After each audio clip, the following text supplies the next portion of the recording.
ফ্যাসিবাদ মুক্ত হয়েছে। এদেশ 54 বছর হলো স্বাধীন হয়েছে। এদেশের মানুষের প্রকৃত মুক্তি হয় নাই। 54 বছর যারা দেশ শাসন করেছে তারা এই জাতিকে সন্ত্রাস, চাঁদাবাদ, লুটতরাজ, শিক্ষাঙ্গনে হানাহানি, চুরি ডাকাতি ছাড়া অন্য কিছু দিতে পারে নাই। আমরা অঙ্গীকার করতে এসেছি, যদি এই জাতি এবার জামাত ইসলামীকে 5 বছরের জন্য এ দেশের দায়িত্ব দেয়, আমরা জাতির কল্যাণ করে ছাড়বো ইনশাল্লাহ। ইতিমধ্যে আমরা পরীক্ষিত, আমরা এই জাতির কল্যাণে যা করেছি আপনাদের চোখের সামনে স্পষ্ট। জামাত ইসলামী এমন একটা ব্র্যান্ডের নাম, জাতি হাত দেয় সেটাই 1 নম্বর। ইসলামী ব্যাংক জামাত ইসলামীর 1 নম্বর।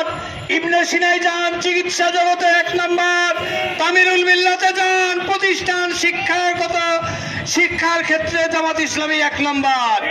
জামাতের 2 জন মন্ত্রী উপহার দিয়েছিলাম, হাদিয়া দিয়েছিলাম রাষ্ট্রকে। এই রাষ্ট্র প্রমাণ করেছে, বহির্বিশ্বে স্বীকৃত হয়েছে, জামাত ইসলামীর মন্ত্রীরাও 1 নম্বর। স্বাধীনতার পর থেকে 70 জনের অধিক এমপি নির্বাচিত হয়েছে জামাত ইসলামের বিভিন্ন সময়। প্রত্যেকটা এমপি ন্যায়পরায়ণতা, নীতির ক্ষেত্রে, ইনসাফের ক্ষেত্রে সবাই 1 নম্বর হয়েছে। আগামী দিনে 300 আসনে 300 এমপি আমরা দিব ইনশাল্লাহ।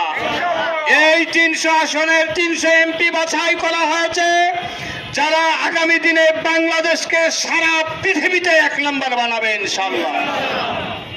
আপনারা কি আমাদের সাথে আছেন ইনশাল্লাহ? এই বাংলাদেশের চেহারা বদলে যাবে। গরিব দুঃখী মানুষের হাহাকার থাকবে না।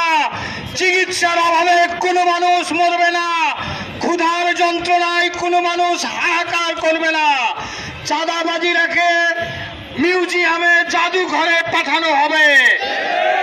চুরি ডাকাতি যারা করে তাদেরকে ধরে এনে আমরা টাকা পয়সা দিয়ে ব্যবসায়ী বানিয়ে দেবো ইনশাল্লাহ।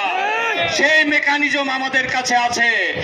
আমাদের এই কাজ দেখে অনেকের চক্ষুশূল হয়েছে, অনেকে অনেক কথা বলছেন। ক্ষমতা থাকে, বুকে সৎ সাহস থাকে, মায়ের দুধ খেয়ে যদি রাজনীতি করেন পিআরএল পদ্ধতি মেনে না, প্রমাণ হবে বাংলাদেশে কারা রাজনীতি করবে, কারা থাকবে। পারেন না কেন? বিরোধিতা করেন কেন? আমরা বলেছি দুর্নীতি বন্ধ করতে হবে। আপনাদের গলা বন্ধ কেন? দুর্নীতি করার ক্ষেত্রে যারা আগামীতে এই কাজ করার জন্য নিজেদেরকে স্থির রেখেছে তারাই দুর্নীতির বিরুদ্ধে কথা বলতে পারে না। আমরা বলেছি যে এই দেশে বিচার করতে হবে গণহত্যার। হাজার হাজার মায়ের মুখ খালি হয়েছে। এই বিচারের ব্যাপারে মুখ খুলেন না কেন? এই বিচার না হওয়া পর্যন্ত বাংলার জমিনে কোনো নির্বাচন বরদাস্ত করা হবে না। সংগ্রামী ভাইরা, সরকারকে বলবো, বর্তমান সরকারকে, গণহত্যার বিচার, প্রয়োজনীয় সংস্কার করতে এত দেরি হয় কেন? আপনি তো কারো চোখ রাঙানি শোনার কথা ছিল না। অনতিবিলম্বে এই সমস্ত কাজ সমাধান করুন। জাতির প্রত্যাশা পূরণ করে অনতিবিলম্বে নির্বাচনের দিকে অগ্রসর হন। আপনাদের সবাইকে মোবারকবাদ, সবাইকে ধন্যবাদ।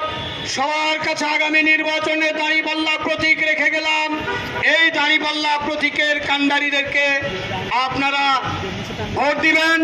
আর আগামী 19শে জুলাই ঢাকার রাজধানী হবে মিছিলের রাজধানী, জনসভার রাজধানী।